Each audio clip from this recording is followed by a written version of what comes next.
Hello আমার ছোট্ট সোনামণিরা, আজকে আমরা একটি গল্প পড়ব, রাজা ও মাকড়সার গল্প। অনেক দিন আগে এক রাজা এক বিদেশি রাজার সাথে লড়াই করতে গিয়ে হেরে গিয়েছিলেন। জীবন বাঁচাতে রাজা নিজের দেশ ছেড়ে পালিয়ে গিয়েছিলেন বনে।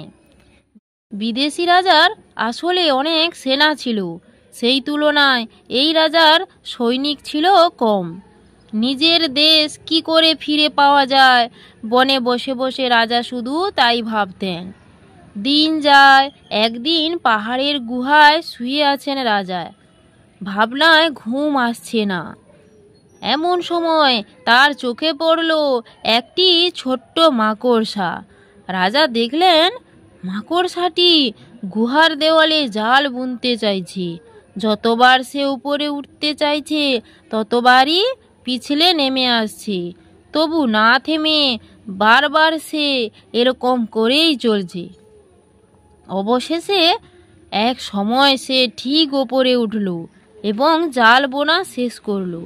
রাজা অবাক হলেন, তার মনের জোর দেখে তার নিজের উৎসাহ ফিরে পেলেন।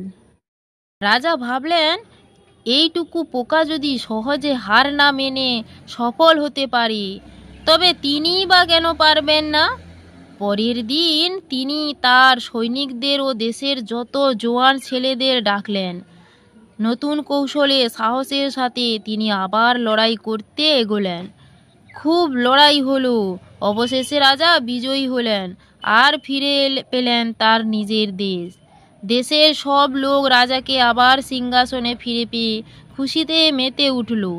তারাও বুঝল যে বারবার বিফল হলেও হার মানতে নেই, এক মনে কাজ করে গেলেই সফল পাওয়া যায়।